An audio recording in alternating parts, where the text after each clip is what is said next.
Inacreditável. Um bate-papo sobre os temas mais relevantes da sociedade. Com Paulo César Prado, Marcelo Santos e Fernando Pereira.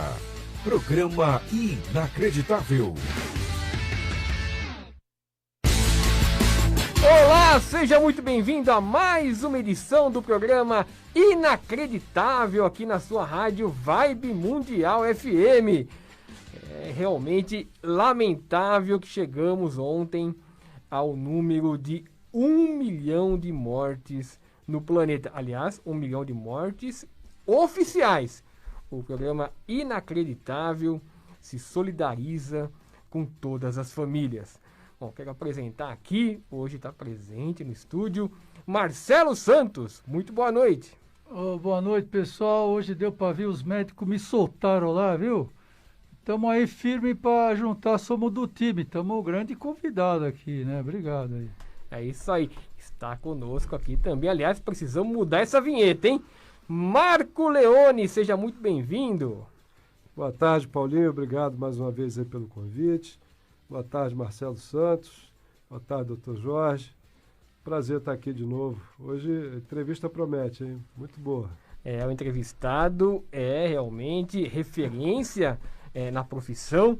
É o doutor Jorge Halak, urologista, especialista em andrologia e reprodução humana, professor de medicina da USP, recebeu 23 premiações nacionais e internacionais por estudos diversos, entre os quais o efeito do uso de entorpecentes na fertilidade masculina. Muito boa noite, doutor.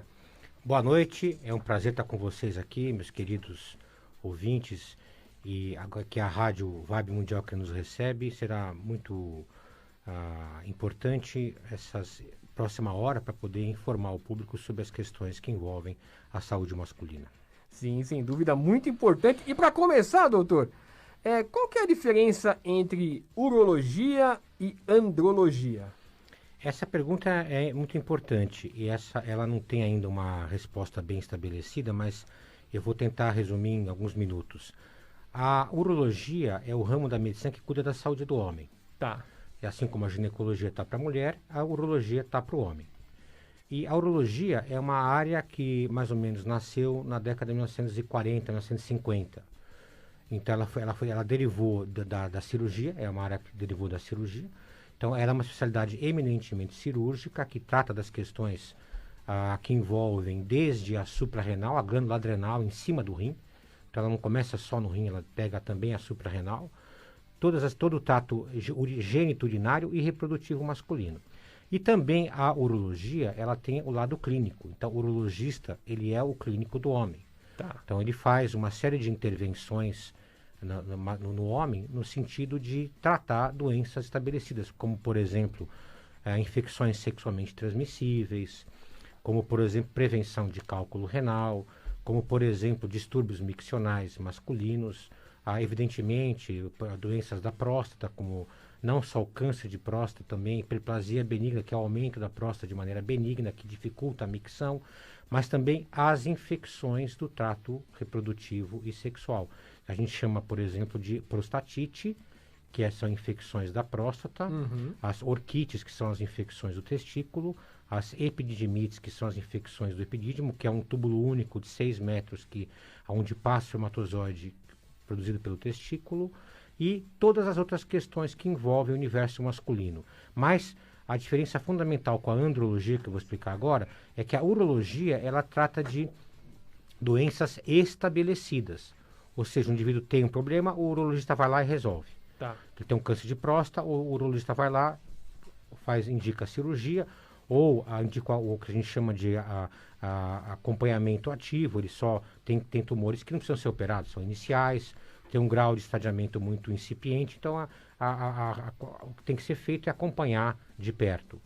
Ele também tem cálculo renal, cálculo no ureter, cálculo na bexiga, vai lá, e hoje tem técnicas que você raramente precisa fazer cirurgia aberta, você vai pela uretra, entra pela bexiga, tem aqueles cateterzinhos fininhos, você coloca um laser, ele destrói o cálculo. A andrologia, por outro lado, ela é uma área da medicina que começou no século XVI. Então, inicialmente, ela foi um ramo da dermatologia na Alemanha. A dermatologia na Alemanha, até o início do século XIX, é quem cuidava das questões masculinas. Então, na década de 50 também, junto com a urologia, ou seja, contemporâneo, um ginecologista alemão, por incrível que pareça, olha que história bacana, ele achou que a andrologia tinha que ser desvinculada da dermatologia e que ela era uma área própria da medicina. Tá. E a andrologia, ela tem várias questões que envolvem a saúde do homem, mas do ponto de vista de prevenção de doenças. Então, o que a gente hoje entende como andrologia envolve aspectos da urologia, evidentemente, mas envolve também um conhecimento que a gente chama de fisiopatologia, ou seja, o mecanismo de doença. Então, o andrologista, ele tem que ser, além de um preferencialmente urologista, mas assim, isso diverge de país para país. Tem países que, por exemplo, a Argentina aqui do lado. Seria melhor que fosse, né? Na verdade, não. Assim, na Argentina, por exemplo, a andrologia é uma área da medicina já com vida própria. Então, ele faz a residência médica em urologia, endocrinologia, clínica médica. E ele faz 2 anos de especialização em andrologia. Faz uma prova, faz um título e tal. Então, ele tem, além da área de atuação dele, ele tem uma visão sobre a saúde do homem. Então, ele pode ser um psiquiatra especialista em andrologia. Tá. Ele pode ser um ginecologista especialista em andrologia. Ele pode ser um urologista especialista em andrologia e um endócrino especialista em andrologia. Então, na verdade, o que a gente quer é que a gente quer chamar atenção para que exista no mundo alguém que pense saúde do homem. O macro contexto que a gente quer introduzir é pensar a saúde do homem antes da doença estar estabelecida. Então, o que a andrologia faz? A andrologia, uma definição que eu criei, é que você tem que tirar aquela visão estática das doenças. A doença, ela não nasce por si só. A doença está num contexto biológico complexo. Ou seja, para você ter um câncer, para um câncer ir para frente, muita coisa tem que ir para trás no organismo. Ou seja, todo o ambiente tem que ser estudado para determinar por que aquele evento aconteceu. Então, nesse sentido, a gente estuda muito como andrologista. As linhas de pesquisa que a gente tem são 5, mas uma delas, basicamente, a gente estuda as questões ligadas a hábitos e estilo de vida e como que elas influenciam a saúde sexual e reprodutiva do homem. Então, eu vou dar um exemplo.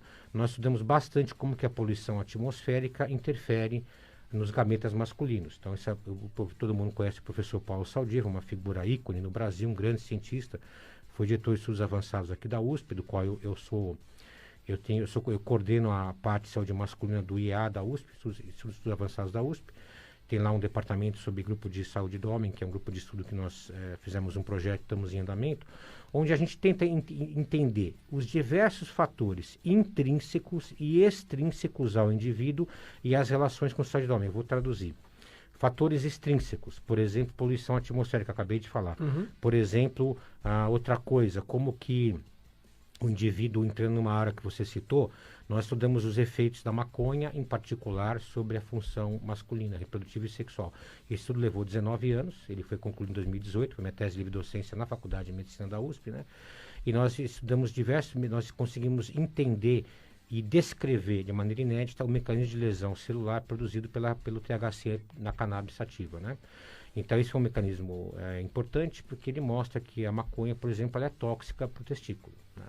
E nós também estudamos a questão do álcool, que não preciso nem dizer a importância do álcool.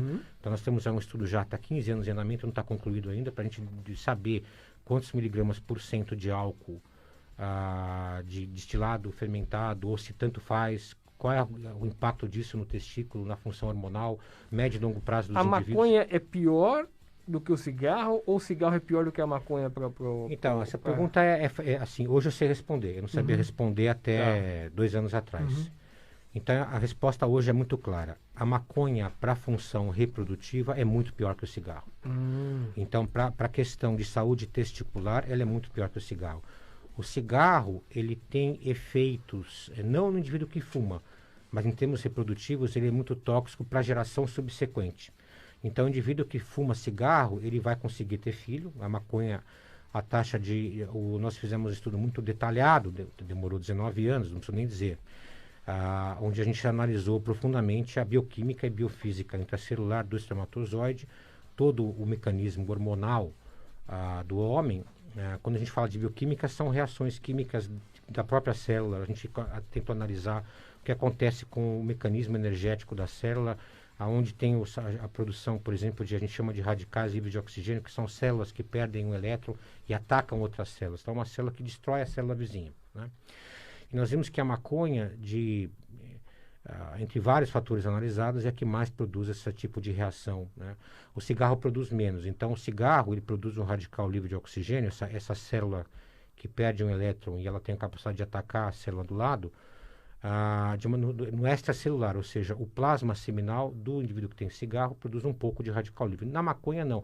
O radical livre é produzido pela membrana celular do próprio espermatozoide. Então, é intracelular a reação em cascata. Quem assistiu aqueles filmes medievais da televisão, que vê o castelo de pedra ser bombardeado por aquelas bolas de fogo, que aquela catapulta joga uma pedra com óleo, com fogo, aquela é exatamente a imagem que tem que ficar na cabeça das pessoas sobre como que o THC ataca a membrana celular. Então, a membrana celular ela é uma membrana que a gente chama de bilipídica. Bem ofensivo mesmo, então, hein? É bem agressivo. Ela ataca a membrana celular, que é exatamente como um castelo medieval que tem duas paredes. Então, você vê um castelo medieval, até chegar no rei, você passa por pelo menos duas paredes. A célula é igual. Você passa pela membrana celular externa, depois tem uma outra camada interna. Então, essa bola de fogo, ela pode atacar, quebrar a membrana externa e não chegar na interna. Com o tempo, ela vai agredindo, né? Então, o rei, a gente exemplifica como se fosse o DNA da célula. O DNA. O DNA de uma célula é muito compactado, é muito, muito grande. Se você esticar um DNA de uma célula, nossa, ele tem 1,90 m de altura. Então, é como se fosse uma floresta tropical. Então, a gente chama de Rainforest DNA, né? Ou seja, ele tem vários níveis, várias alturas. Então, para você quebrar tem que ser uma agressão muito forte. E a maconha quebra muito mais que o cigarro. E agora, o interessante é que o indivíduo tabagista, ou também que os estudos são mais antigos, a maconha, o estudo é muito recente. Mas no cigarro, o que a gente percebe é que a agressão é menor em termos reprodutivos, mas ela é muito maior em termos da próxima geração, por exemplo, com câncer infantil de quem o pai foi fumante. Então, câncer infantil é aumentado em quem é pai tabagista e diversas outras patologias na geração subsequente e nas outras são mais visíveis, né? Então, existem outras doenças que a gente está correlacionando com o tabagismo paterno, por exemplo, o autismo é uma delas, e também algumas outras doenças ligadas ao cromossomo 15, que são doenças que de manifestação muitas vezes problemáticas, né? Então, assim, é evidente que depende muito do ambiente daquele indivíduo. E nós também estudamos a correlação entre, por exemplo, o indivíduo ele é tabagista, sedentário, obeso e bebe álcool. Então, esse conjunto de fatores é muito difícil. Nós estamos tentando estudar tudo isso aqui, quanto que cada uma influencia.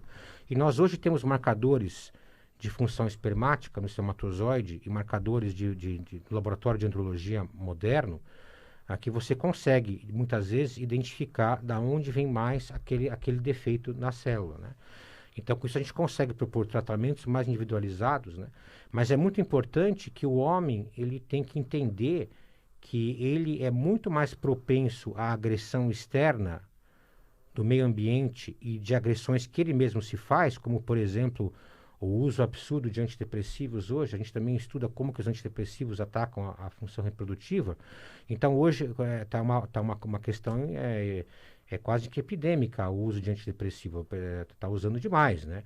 Então, o antidepressivo, muitos deles, eles inibem que um receptor no testículo que vai fazer o ciclo de hormônios esteroidais, seja hormônio como testosterona e outros, se inicie. Então, ele não tem uma ação só cerebral. Lembrando que o testículo e o cérebro têm o mesmo mecanismo fisiológico. Então, para aprender testículo, eu fui buscar muita informação em cérebro. Porque a área, por incrível que pareça, o testículo é menos estudado que o cérebro. Então, a medicina está mais evoluída em termos de neurociências do que de função testicular. Então, grande parte do conhecimento que nós adquirimos nos últimos 25 anos veio da parte de neurologia básica, mecanismos de lesão celular e tudo mais. Então, é uma área da medicina que está em franca evolução, a andrologia. Então, esse modelo que eu quero implementar no Brasil, de mudar o conceito de saúde do homem, e ele entender que ele, como produz espermatozoides todos os dias, e ele tem mais vulnerável que a mulher, porque a mulher já nasce com os óvulos no ovário. Então, eu costumo dizer que o ovário e o óvulo, eles são de aço inoxidável. O testículo é de papel machê. Entendeu? Entendi. Porque o ovário,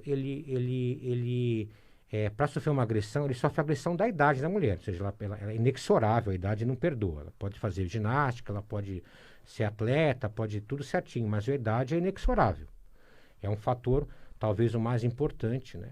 Nós temos estudos, por exemplo, não são nossos, mas do norte da Europa e da região da Rússia, onde a fertilidade feminina caiu por causa do alto consumo de vodka e etc. Mas é um estudo de lá. Ou seja, o homem, ele sofre muito mais agressões de tudo que ele faz na função reprodutiva. É delicado o sistema biológico masculino. E essa interação de diversos fatores e como tentar melhorar é a nossa missão, nossas linhas de pesquisa. Nós temos, modéstia à parte, nos últimos 10 anos, tido bastante sucesso. Agora, as pesquisas, você pode ver, demoram 5, 10, 15, 20 anos, não é em 2 meses. Tem que ter um resultado realmente a longo prazo, né? Para ter certeza do resultado. Marco Leone.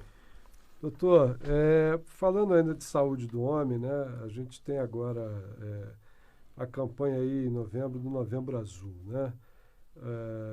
Lendo aqui algumas coisas, mais ou menos 28,6% das causas de morte em homens, esse número foi uma surpresa para mim, Paulinho, é devido ao câncer de próstata, né? Eu queria que o senhor falasse um pouquinho sobre isso, basicamente, se ainda existe tabu com esse exame de toque, se o exame de toque é realmente necessário ou de sangue substitui, quando se deve fazer esse exame, algum sintoma específico, e a cirurgia, se necessária, se ela realmente causa impotência. Eu queria que o senhor falasse um pouquinho sobre esse tema aí. Não, você trouxe um tema muito atual e sempre importante. Vamos falar sobre câncer de próstata. Então, assim, o Novembro Azul se caracterizou como o mês da prevenção do câncer de próstata especificamente. A nossa proposta é que a saúde do homem vá além do câncer de próstata. Então, mas agora eu vou responder a sua pergunta. A questão do câncer de próstata tem o fator muito importante é o fator genético hereditário. Se o indivíduo teve, por exemplo, na linha masculina, pai, irmão, tio e avô paterno com câncer de próstata. Para cada indivíduo dessa linha sucessória direta, quer dizer, linha não sucessória, linha anterior, né? Assim, os antepassados dele, ele tem hereditário, ele tem uma chance de ter câncer de próstata 8 vezes maior. Nossa. Então, se ele tiver, por exemplo, um pai e um irmão dele com câncer, já vai para 16. Então, isso aqui já é uma coisa que é um alerta, porque, olha, a gente tem que saber, você teve algum parente com câncer de próstata? Não, nenhum. Então, já é uma coisa que pode ficar mais tranquilo. Ah, não, meu avô paterno teve. Aí você já começa a preocupar um pouco Aí mais. a segunda pergunta é com que idade? Então, se o pai dele teve câncer de próstata com 55 anos, biologicamente é um tumor preocupante. É óbvio que nele os fatores são diferentes, tá? Porque ele tem que ver o contexto que o pai dele vivia. Você tem que perguntar. Seu pai trabalhava com tintas e solventes? Seu pai trabalhava com indústria química? Seu pai trabalhava com agrotóxico, pesticida? Que são fatores que podem claramente... né? Eles criam o que a gente chama de xenoestrógenos, xenobióticos, são substâncias químicas que mesmo que elas não sejam cancerígenas, em contato com o corpo, elas se transformam o que a gente chama de de externo, estrógenos, são hormônios não femininos, tem no homem também. Então, assim, qualquer substância química em contato com o corpo, aliás, eu costumo dizer que o mundo está virando estrogênico, porque tudo isso aqui acaba virando estrógeno, e facilita e aumenta a incidência de câncer, não só de próstata, como tireoide, testículo, mama na mulher, cérebro, sistema nervoso central e por aí vai, né? Mas vamos voltar para o câncer de próstata. Então, essa é a pergunta que tem que ser feita, assim, não, meu pai teve câncer de próstata com 75 anos, isso é irrelevante. 75 anos não devia nem ter feito diagnóstico mais, tá? Então, geralmente é irrelevante. Só se o cara 75 anos for um atleta, ele corre maratona, tem gente que está hoje em dia, graças a Deus, cada vez mais, ou o cara se cuida tanto que ele foi pai aos 70 anos. Então, esse indivíduo tem que ser tratado. Mas, de maneira geral, essa pergunta é relevante. A segunda coisa quais são os hábitos que ele tem de estilo de vida. Ele é um indivíduo muito obeso, obesidade é um fator de risco para câncer de próstata. Claramente. Então, ele é um indivíduo que é obeso e sedentário, ou ele é um indivíduo obeso, mas ele é muito ativo, faz muita ginástica e tem boa saúde. Ele é obeso e é tabagista. Ou seja, isso aqui você vai somando na cabeça do médico, oba, esse cara aqui tem fator de risco, esse cara tem menos. Então é o seguinte, se ele teve um parente com câncer de próstata, o check-up começa com 40 anos. Parente que eu falo direto. Sim. Se foi um bisavô materno, é irrelevante. Né? Mas se for paterno, até a terceira geração, é relevante. E como aqui tem muito imigrante, as pessoas não sabem como é que era depois do avô. Né? Eu mesmo não sei o que era depois do meu avô. Então, aí você começa com 40 anos. Se você não teve nenhum fator de risco, e você é saudável, é rígido, você pode começar com 50 anos o check-up da próstata. E o diagnóstico, ainda existe esse tabu do exame de toque? Então, eu vou falar... sangue já substitui? Não, eu vou falar, isso é importante. A sua pergunta é muito importante. É o seguinte, no Brasil, quando a gente fala Brasil, lembrando que o Brasil não é um país, o Brasil é um continente. Então, a gente tem várias realidades aqui dentro. São 5.571 municípios, são 27 estados, mais Distrito Federal. Então, a gente tem vários países aqui dentro com realidades diferentes. Né? Mas, de maneira geral, o estado de São Paulo, por exemplo, onde já tem o pessoal que está mais antenado, a gente percebe, por exemplo, que tem um gráfico que mostra que o estado que mais fez check-up de câncer de próstata no Brasil é o Espírito Santo. Então lá, se não me engano, 70 e poucos % dos homens procuram o urologista com frequência. E o que menos faz check-up de próstata é o estado do Mato Grosso, onde só 13% dos homens faz check-up de próstata de maneira regular. Então você vê aí uma diferença muito grande. Você fala de Brasil, o Brasil não é um país só. Né? Então, assim, evidentemente que essa questão do machismo ainda impera, né? O indivíduo confunde um exame preventivo com uma agressão à masculinidade dele, e isso faz com que o diagnóstico seja atrasado. Então, o que eu costumo dizer é que o inteligente, eu não preciso ir no senhor, o senhor é urologista, não precisa ir no senhor. Eu falei, você precisa ir, porque justamente para você não precisar ir no futuro com uma situação mais dramática. Então, a prevenção é a chave. O exame de sangue não substitui, né? O exame de sangue falha em 18% a 22%. Então, assim, mais ou menos isso. Pode variar um pouco de cada estudo, mas enfim, ele tem um índice de falha ao redor de 15% a 20%, para ser redondo. Então, tem tumores de próstata que o PSA não aumenta tanto. E tem também tipos de próstata pequenininha, onde o PSA não cresceu tanto. Né? Então, por exemplo, só que tem uma outra questão. O PSA não é um marcador exclusivo de câncer de próstata. Tem que deixar bem claro isso. O marcador o PSA, antígeno prostático específico, é uma proteína liberada pelo epitélio prostático, ou seja, pelas células da próstata. Também está aumentado nas infecções de próstata, muito aumentado. Então é muito comum o indivíduo estar com o PSA aumentado ter uma prostatite subclínica. O que é isso? Uma infecção na próstata que não deu sintoma ainda. Então ele faz o PSA está entre, vamos dizer, está 4,5. O normal hoje a gente considera até 2,5 nanogramas por decilitro. Então, antigamente considerava 4 como normal, hoje baixou para 2,5. Mas aí você tem uma questão que, assim, cada grama de próstata produz 10 vezes mais PSA do que uma grama de infecção, entendeu? Doutor, vamos para um breve intervalo, daqui a pouquinho o senhor continua com a resposta. Estamos de volta, programa inacreditável, conversando aqui com o doutor Jorge Halac. Ficou uma dúvida aqui do nosso Marco Leone, ele vai repetir aqui a pergunta. Não, doutor, existe também as pessoas têm uma impressão de que quando é necessária a cirurgia, né, no câncer de próstata, a extração da próstata, enfim, que existe uma sequela depois importante ali, impotência, incontinência urinária. Isso é fato ou é fake, doutor? Então, não é nem fato nem fake. Assim, a ereção, em primeiro lugar, a gente tem que saber como era a ereção antes da cirurgia do paciente. Então, se o paciente você tem questionários hoje validados internacionalmente, que você faz as 5 ou 15 perguntas e responde aos vários quesitos da esfera sexual. Ereção, ejaculação, orgasmo, satisfação sexual global, etc. E também você pergunta se ele tem ereção matinal, se ele já tem ereção de manhã cedo quando acorda. O homem tem a testosterona mais alta das 3 até as 6 da manhã. Então, de manhã cedo, se ele doutor, eu não tenho ereção matinal, para eu ter ereção é uma dificuldade, eu consigo ter ereção, mas eu perco no meio do caminho. Então, esse indivíduo já tem um grau de disfunção erétil.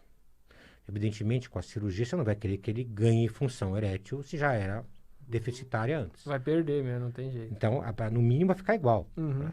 Então, isso é uma pergunta que ele não pode... o médico perguntou como é que você tinha... Enfim, o urologista já está bem descolado, ele realmente faz essas perguntas. Mas, eventualmente, num caso ou outro, pode não ser tão explicativo para o paciente, ele não entendeu como é que era antes. Então... será, doutor, que o paciente esconde também do médico? Vê que na hora ele fica com vergonha e não fala que está com problema e depois ele fica dizendo que a culpa foi da cirurgia. Pode acontecer isso também? Pode. Assim, lembrando que nos países latinos, a média de disfunção erétil entre o indivíduo constatar que ele teve ele broxou, português claro, ele não conseguiu ter uma ereção plena, satisfatória para a parceira, e ele procurar auxílio médico, no Brasil a média é 3 anos e meio de espera. Entendeu? Então, assim, ele pode ter uma disfunção erétil parcial, e se ele vai com a parceira no consultório, às vezes ele esconde dela. Tem casos e casos, né? Mas assim, então a sua pergunta foi pertinente também. A colocação que eu faço é o seguinte: tecnicamente depende do grau de ereção que ele tinha antes, se ele tem fatores de risco associados, como eu falei, obesidade, tabagismo, uso de excessivo de álcool. Todos que eu falei são os mesmos sempre. Colesterol alto, hipercolesterolemia, triglicéridos aumentar, tudo são fatores de risco para doença cardiovascular e para obstrução arterial, porque você tem placas nas artérias do pênis, tá certo? Então, isso tudo tem que ser levado em consideração. E aí, evidentemente, também envolve o tamanho do tumor da próstata. Se é um tumor pequenininho, porque a próstata é uma estrutura interessante. Ela tem o tamanho de uma próstata normal, de uma noz, sabe aquela nozes que você tem aquele tamanho mais ou menos. E tem 2 feixes, que a gente chama de feixes erigentes, de ereção, que passam na parte externa da próstata, por fora. Então, se o tumor está fora da onde passa esses nervos, o médico consegue hoje secar e tirar a próstata sem que se mexa nesses 2 nervos. Muitas vezes o tumor já está num grau que ele invadiu a cápsula, a gente chama de cápsula prostática, e ele comprometeu um dos 2 feixes nervos erigentes. Então o médico tem obrigatoriamente que retirar um dos nervos. Então a gente no intraoperatório você chama um patologista, um médico patologista, e faz pequenas biópsias do leito cirúrgico. E o médico vai dizer: esse nervo, esse lado aqui está com invasão extracapsular ou não. Aqui ele chama de margens livres. Então, está com margens livres, você preserva os feixes. Quando tem um risco de comprometimento a mais, o médico tem a obrigação de fazer o que ele chama de cirurgia oncológica. Ele tem que deixar. Então, muitas vezes, comprometeu um dos nervos. Mesmo quando compromete um dos nervos, a ereção ela ainda continua a ficar igual antes, 70% das vezes. Então, ou seja, e a outra questão é o seguinte: no pós-operatório de uma cirurgia de próstata, hoje já é consagrado que ele tem que começar a tomar os medicamentos de indutores da ereção no 5º pós-operatório. Toma todo dia um remedinho via oral e pronto, entendeu? Agora, mesmo assim, existe uma incidência de disfunção erétil que ela não é menor do que 20%. Então depende, é real isso, não dá para dizer que não é, porque vai somar, além de tudo, uma questão também... O quadro clínico da pessoa, ou como a pessoa... e também antes, tudo juntou naquilo lá. E também tem a questão psicológica também, a questão dele teve um câncer, ele está abalado. Então não dá para você querer que ele saia de uma cirurgia oncológica, que ele foi uma surpresa, teve que operar e tal, e que ele sai dali para brincar no playground, entendeu? E a disfunção miccional que você falou, hoje já ela é menos que 2%, mas também depende do envolvimento do tumor. Se você tem um tumor de próstata que envolve aquela região da próstata que está grudada na uretra, que você tem que ressecar um pouco mais a uretra, então o cirurgião fica com menos margem para fazer a ligadura, a anastomose, que chama juntar a uretra com o colo da bexiga. Então fica mais difícil você preservar o que a gente chama daquela junção que é onde tem os músculos que preservam a micção. Mas geralmente isso tudo depende do diagnóstico precoce. Então, de novo, a prevenção. tá certo? E só para completar a pergunta de prevenção, que faltou responder, então o PSA, ele é importante, mas ele não é marcador exclusivo de câncer, de outras doenças.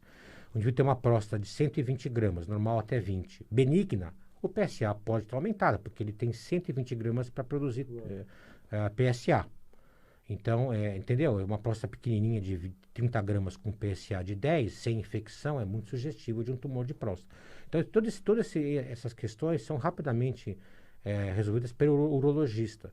Ele faz um ultrassom transretal. Hoje em dia, as biópsias de próstata elas são feitas até com fusão de imagem, faz uma ressonância, junta com ultrassom em tempo real, localiza muito bem as áreas da próstata que estão com uma suspeita de câncer, não é mais aquele monte de biópsia. A gente chama biópsia de saturação, fazia 18, 24 biópsias, porque não tinha tecnologia que hoje é muito disponível já. Mesmo no SUS, eu quero fazer aqui um elogio público ao nosso Sistema Único de Saúde, que faz um trabalho brilhante em termos de prevenção de câncer, não só no estado de São Paulo, mas como no Brasil inteiro. Então, o SUS se provou, agora durante o coronavírus, todo mundo viu que a importância do SUS é muito grande, e ele também, evidentemente, que precisa melhorar. Um país de 200 milhões de habitantes não é fácil dar saúde universal para todos. Mas então, eu queria aqui deixar só um elogio público ao nosso SUS. Sem dúvida nenhuma. Marcelo Santos. Falar um pouquinho, eu tenho 88 anos, eu já vi muita coisa, então, primeiro, alto nível, Paulinho, parabéns, trazendo gente aí, tá dando show, né, falou tanta coisa, vê se eu guardo, né, e viu, doutor, o senhor que é estudado, eu só preciso esclarecer duas coisinhas, só desculpa a pergunta bem, assim, simples, é que muito companheiro meu, amigo, os caras confundem, eu quero entender, que às vezes eles marcam errado o médico, eles vão no médico de hemorroida, sabe, o contrário, quer dizer, qual a diferença do médico de hemorroida e o médico da área de próstata? Já aconteceu, ele vai lá marcar com o médico de próstata quando queria ir no outro e vice-versa, então pode esclarecer a gente que não é tão estudado. Uma coisa. A segunda, só lembrar, as mulheres são mais fortes que tudo a gente mesmo, né, em tudo, graças a Deus, né, são até o ovário mais forte, olha quanta coisa a gente aprende. E a terceira pergunta eu deixo depois, que tem a ver com o uso de aditivo ou não, essa coisa, como é que está hoje em dia essa parte, que o senhor falou de psicológico, para ver com o negócio da cirurgia, se tem outros tratamentos para o câncer, que não é só cirurgia, não sei, como é que está hoje em dia, que é mais moderno os negócios. É isso que eu queria ouvir do senhor, obrigado, hein? Bom, então respondendo as perguntas do nosso querido Marcelo Santos aqui, que tem uma perspicácia muito grande. Em relação à hemorroida, quem cuida disso é outra área da medicina que chama coloproctologia. Então, o proctologista é o médico do cirurgião do aparelho digestivo que cuida das doenças do ânus e do canal anal. Então, ele vê hemorroida, ele vê as externas e internas, aquelas regiões, a fissura anal, que é as fístulas anais, que são uns buraquinhos que tem no ânus que causam muita dor. Ele vê também a questão dos tumores, né, os cânceres do canal anal, do reto e do intestino grosso. Então, esse é a coloproctologia. A urologia, o que tem em comum com a coloproctologia, na verdade, é só que o toque retal é feito através do ânus. Então, é isso que confunde, então. O pessoal acha que é a mesma coisa e não é. Precisa esclarecer, né? Não é. Então, o urologista, ele introduz o dedo no ânus para conseguir chegar na próstata, porque a membrana que separa o reto e a face externa da próstata é uma membrana de 2 milímetros. Então, pelo dedo você consegue tocar toda a superfície da próstata, não toda, porque ela dá a volta, mas você consegue identificar mais ou menos 80% dos tumores, só 20% que você perde no toque retal. Então, se você juntar o PSA, que é o antígeno prostático específico, o exame do sangue, mais o toque retal do urologista, mais o ultrassom normal, cerca tudo. Você consegue secar quase tudo, ainda falha um pouco, mas essa falha ela é detectada no próximo exame. Então, é por isso que é importante o check-up anual e não um indivíduo pular 2, 3 anos. Não pode ter vergonha, né, doutor? Tem que ir no médico e fazer para salvar a vida, né? Mas quando chega para 88, já com a idade parece que todo mundo vai ter. Como é que funciona isso? Depois falar dos aditivos, hein? Então, na verdade, assim, tem um estudo que fala 80-80. Tem vários, já é comum isso. Então, ele tem 80 anos, ele tem uma chance de ter um tumor incipiente, um tumor irrelevante. Em 80% das vezes, a próstata vai ter um tumor. Se você pegar os indivíduos que faleceram e fizeram biópsia de próstata, daí para cima a incidência histológica na peça. mas não tem nenhum significado clínico. Quanto mais idoso ele for e tiver um câncer inicial, particularmente de próstata, ele é irrelevante do ponto de vista biológico. Então, ele, muitas vezes não deve nem ser diagnosticado. Doutor, ele falou dos aditivos e a minha pergunta tem a ver com aditivo também. Hoje em dia, tem muito jovem, aliás, não só jovem, que está tomando Viagra, Cialis, todo esse tipo de medicamento sem precisar. O sujeito, ele não tem nenhum tipo de problema, mas ele vai sair com uma menina bonitinha e tal, então ele quer se garantir. Vai lá, o cara já pega um Cialis de uma vez, que é 3 dias sem problema. Aí o que acontece? O camarada acaba viciando. Ele começa a achar que com toda mulher ele tem que usar, mesmo não precisando. Isso vai ocasionar algum tipo de problema para ele? Então, a pergunta é muito oportuna. O que acontece é o seguinte: esses medicamentos eles não criam vício, não criam adição. O que acontece é que ele quer uma performance maior que a dele. Uhum. Então, ele acostumou com falseamento de resultado e é desnecessário. Agora, tem muitos riscos, isso por indivíduo que não tem indicação médica. Por exemplo, vamos citar o caso que você citou. Um jovem que antes dos 40 anos, chance de ter disfunção erétil, se não tiver uma doença grave como hipertensão é muito pequena, né, ou uso de drogas, ele já tem uma ereção normal, ele tem lá a sua relação sexual habitual, ele tem o período de latência, que chama intervalo entre a primeira relação e a segunda. Depois, com o passar da idade, vai aumentando a latência, e aí tem uma hora que o indivíduo tem uma relação só e está satisfeito. Uhum. Esse indivíduo jovem, ele quer ter várias relações para ele mostrar para a parceira que ele é o Superman, né? Que ele é um mix do James Bond com o Homem-Aranha, com isso, entendeu? Então isso cria uma fantasia irreal. Ou da torcida jovem do Santos, que nem eu, né? Tem que mostrar que... Bom, isso eu já não vou entrar em detalhes aqui, mas enfim, a questão toda é que essa história do homem falar, ontem eu dei 5, dei 6, é papo furado. Não existe um ser humano que consegue ter 6 relações numa noite, só se for super Nem com Cialis. Não, o que acontece? Para ele chegar nessa situação, dele tomar uma série de substâncias, então, qual que é o lado negativo disso tudo? Ele vai ter uma ereção tão rígida, mas tão rígida, ele pode ter o risco que a gente chama de priapismo.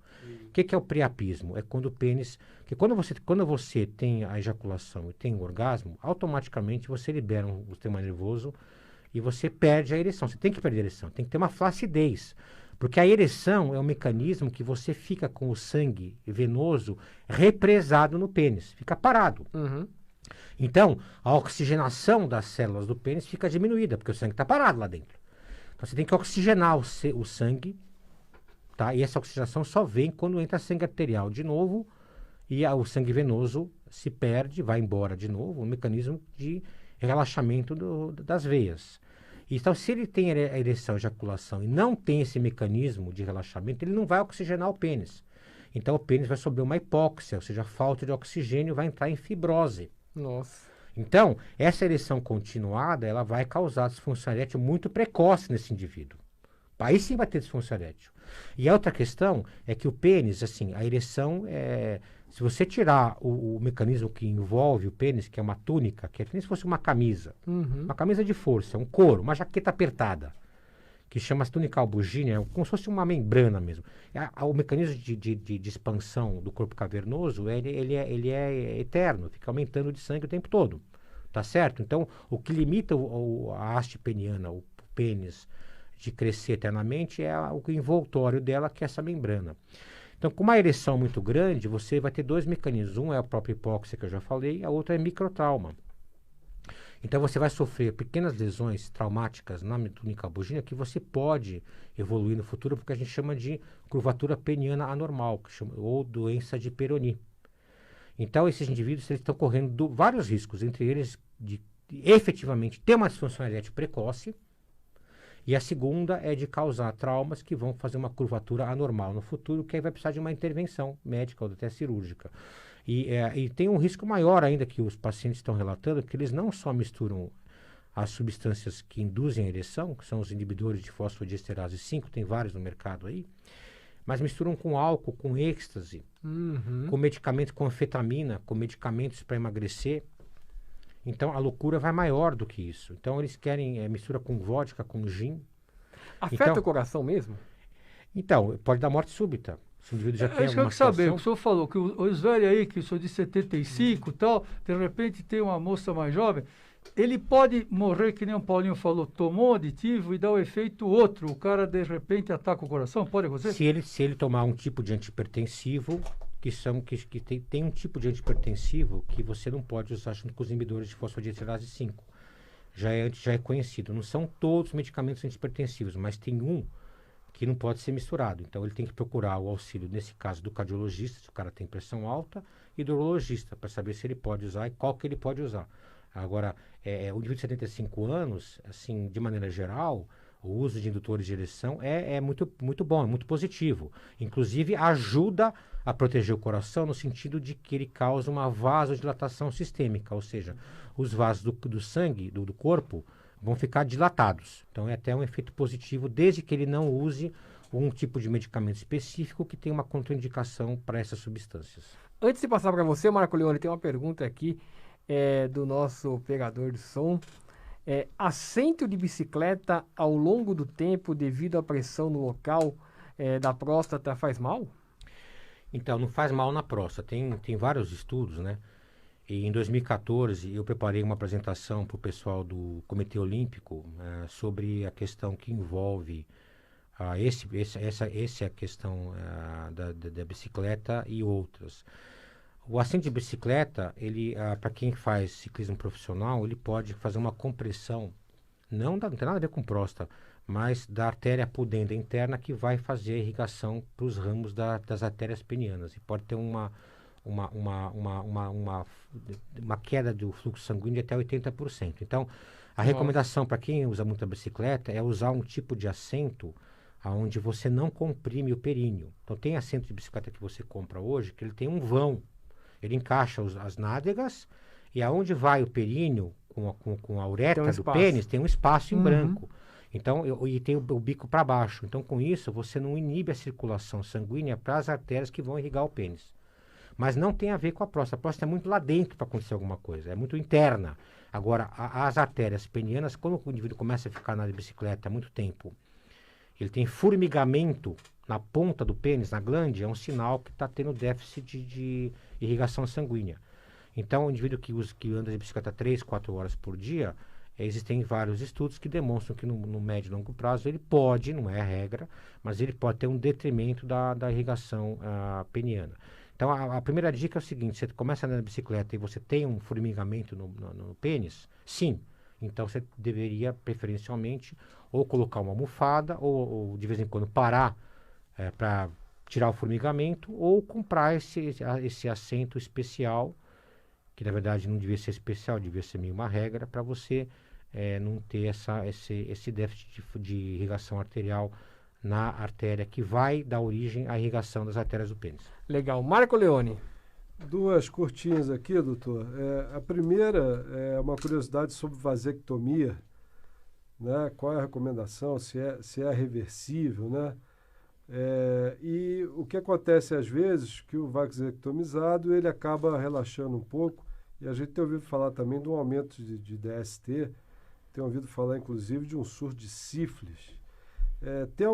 Falasse rapidamente sobre vasectomia e se tem alguma maneira de evitar essas DSTs, além do uso de preservativo, obviamente. A pergunta foi excelente. Então eu vou começar colocando, nós fizemos um estudo foi publicado em 2005 já, aqui numa revista chamada Jornal Brasileiro de Urologia, agora é em inglês, ela chama International Brazilian Journal of Urology, a revista nossa do Brasil, que nós temos orgulho de ter ela já referendada no mundo inteiro, né, há muito tempo já.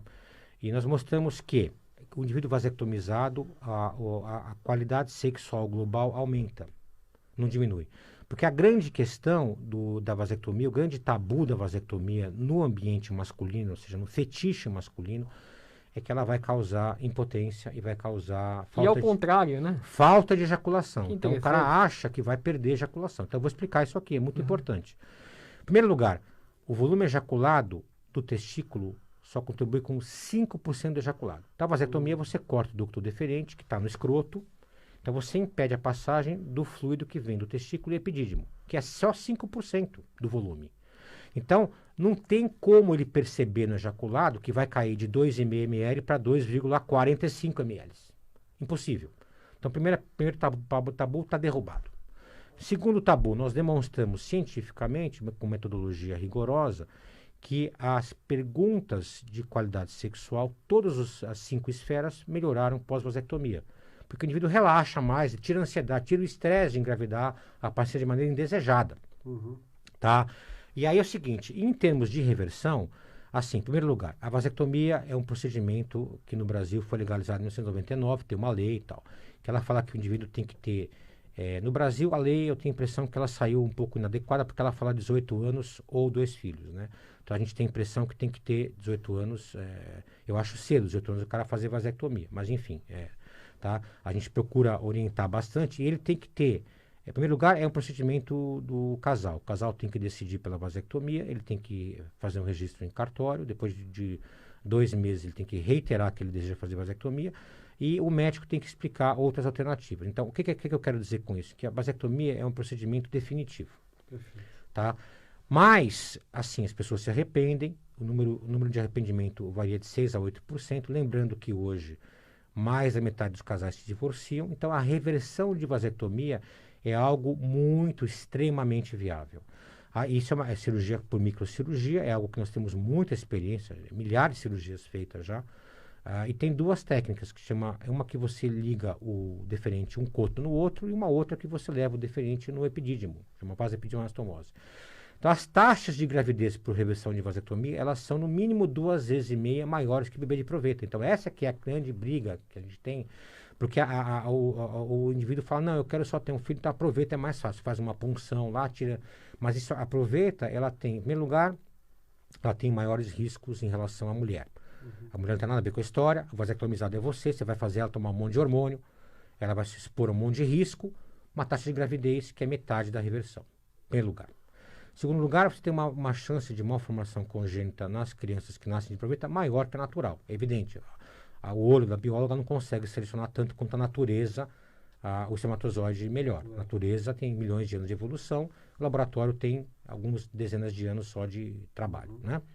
Então, em terceiro lugar, é que a reversão de vasectomia, ela propicia uma taxa de gravidez 2 vezes maior que a da proveta. Então, além de você ter melhor custo-benefício, menor risco à mãe e às gerações futuras, você tem uma taxa efetiva de gravidez 2 vezes maior que o bebê de proveta. Então, a reversão de vasectomia, ela é viável e ela é factível.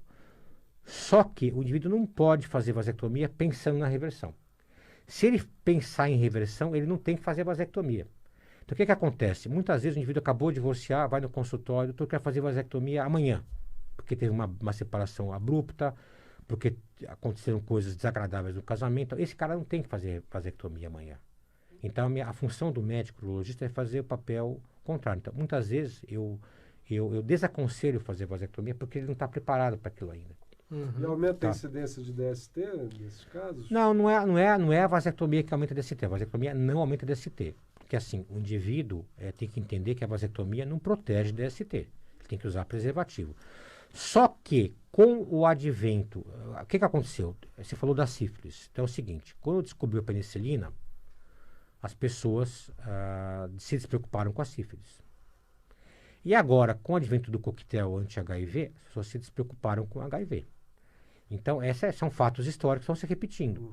Então, assim, a recomendação de uso de preservativo, ela é expressa e não tem nada que previna melhor, né? Não existe isso. E também eu quero falar duas coisas que eu não falei aqui, que eu acho importante se deixar no ar aqui. Uma é a penetração anal. Então, assim, nós temos uma outra linha de estudos muito grande, desde 2011, sobre infecções bacterianas no trato urinário. Então, na uretra, no epidídimo, na próstata, a gente tem mais de 1.000 casos analisados. Não é 10 ou 20, tem mais de 1.000 já, né? Então, a incidência de infecção subclínica na uretra, no epidídimo e na próstata, que você põe a mão, o médico faz exame físico, o paciente tem pouca dor. Eu tenho um desconforto aqui no saco, doutor, de tal. Você vai lá, você põe a mão, ele pula. Não é que ele tem uma febre, não é que ele tem uma dor, uma infecção grave, mas ele tem uma infecção que, se você fizer o exame físico do testículo, vai acontecer. Então, nesses casos, a chance de ter uma bactéria que colonizou, que foi lá e ficou na uretra, tudo, é muito grande. E essas bactérias muitas vezes vêm do trato intestinal, por penetração anal sem preservativo. Então, quer fazer penetração anal? Faça, mas com preservativo. E a segunda dica que eu falo é sobre o sexo oral. Sexo oral sem preservativo também é um risco de pegar HPV.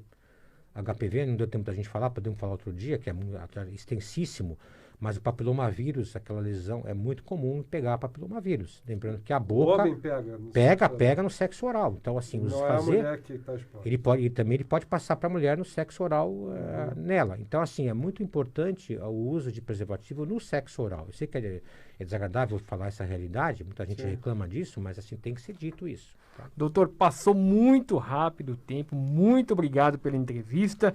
Doutor Jorge Halac, olha, o senhor pode se despedir aí do seu público. Eu que agradeço a oportunidade. A gente, como médico e pesquisador, eu tenho a impressão que é obrigação hoje da academia transmitir a todos o que a gente tem de conhecimento. A ciência só tem valor quando é transmitida para o público que vai utilizar, que são vocês. Então eu não vejo isso como um favor, eu vejo como uma obrigação minha estar aqui.